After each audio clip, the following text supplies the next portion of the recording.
Tonight on Living St. Louis, not just another old house, but a survivor from a different era.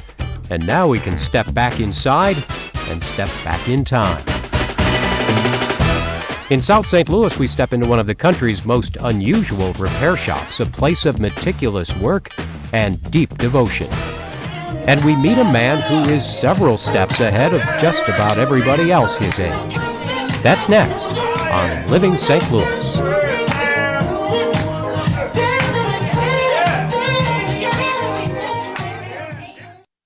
Corporate funding for this program is provided by SBC Communications, committed to providing Americans more choices in high-speed internet access and working to widen opportunities in broadband technology.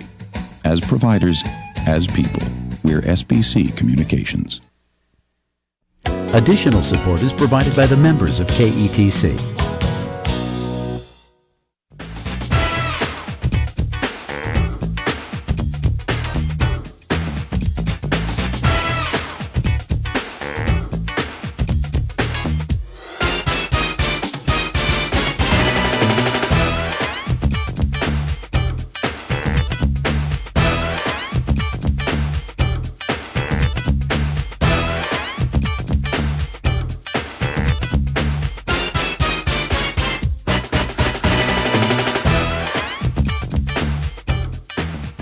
You've got to wonder how much good stuff we lose each and every day. Stuff that gets thrown away, torn down because, well, we don't need it, we don't want it, or it's just taking up space. Well, our stories tonight are about things which have escaped that fate. Things which have been discovered or rediscovered, rescued, restored. Our first story is about something that's really been around a lot longer than it should have. And it went from oddity to anachronism to museum. Today we consider the corner of 15th and Locust to be downtown St. Louis. But 150 years ago, this was the suburbs, the place where the richest and most prominent St. Louisans built their homes to escape the soot and grime of pre-Civil War St. Louis. Well, the neighborhood's been through a lot of changes since then, but one house remains, a time capsule to Victorian St. Louis. Robert Campbell was born in Northern Ireland in 1804. He immigrated to the United States, eventually moving to St. Louis, a wealthy fur trader and entrepreneur. In 1854, Richard and his wife Virginia moved into this house at the corner of 15th and Locust in the neighborhood called Lucas Place. It would be the Campbell family home for nearly a century, remaining remarkably unchanged, while the world around it passed from one era to the next. This neighborhood was laid out in 1850, and it was the most expensive neighborhood in St. Louis for 30 years. By 1885, the city had grown up around it, and people literally began to walk away from these houses. They were turned into boarding houses and small-scale clothing factories. By the 1890s, they began tearing down these houses. This house just kind of settled into itself until Robert's last son died in 1938, and then the museum opened in 1943. And now, after a 5-year, $3 million restoration, the last remaining house of Lucas Place is one of the most accurately restored Victorian buildings in the world. The reason Campbell House could be so meticulously restored was because Hazlitt Campbell, the last surviving son, was schizophrenic, and his family believed he might maintain some contact with reality by not introducing change to his world.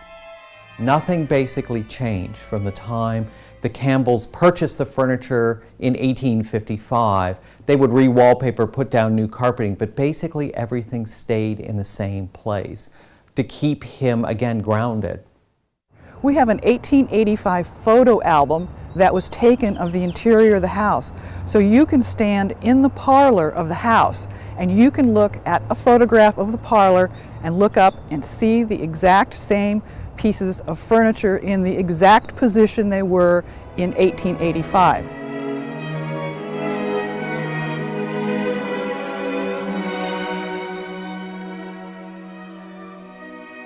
So if we could snap our fingers and go back to 1885, practically nothing would be different. I think that's absolutely right. The colors on the walls, the colors in the carpeting, and all of the furniture would look virtually the same.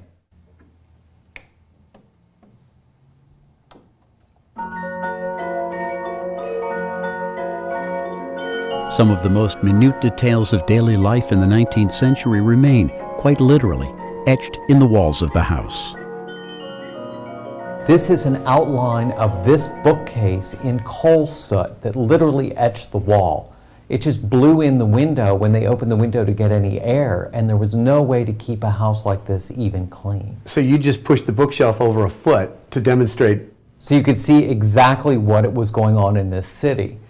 We could put all of the furniture back exactly where it was when we have evidence like this. Being rich wasn't everything in 1855. Living in the city was awful for most people, and being rich did not mean that you could get away from it at all.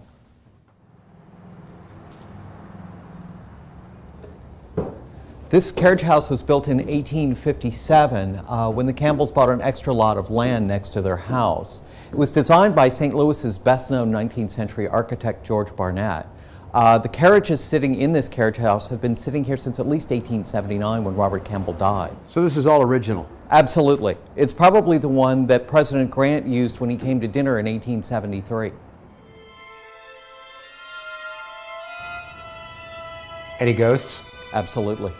Have no idea who it is, but somebody walks through the house. You can hear footsteps at odd times. When you know you're the only person in the house, everybody who's worked here has mentioned that ghost. The commitment to detail far surpasses a typical renovation, including chemistry. This decoration on these walls was down under 4 layers of overpaint. They were literally able to lift it off with 5,000 grit sandpaper and mineral oil. These squares are where they cut plaster out to take back to the lab to scrape the pigments to run them through a mass spectrometer so we could get exactly what the colors were when they first went on the wall. And archaeology. One of the ways that we've discovered things in this house is by excavating actually individual pieces in the house. This sofa has several layers of upholstery that go back through its history. This is the 1910 upholstery. This is the 1870s upholstery. Then under that is the original 1855 upholstery. So we know we're going to go back and have this upholstery reproduced to go back on the furniture to match what was here in the 1880s. But the point is not just to recreate or freeze a moment in time, but to use the house as a tool to understand St. Louis then and now. By getting the details right means that we're able to talk about those issues that shaped how the Campbells lived in this house and continue to plague this city today. Issues of sustainable development, of clean air, of clean water. By getting all of the details in the house right, we don't then have to talk about what most house museums have to talk about, individual pieces of furniture, but can talk about a much bigger community that helped this house be a home for a family for 84 years, and then how the community changed around it, because this becomes, yet again, a time capsule. The view from the windows of Campbell House has changed over the past century and a half, but this house and its contents have passed through time with a patient grace.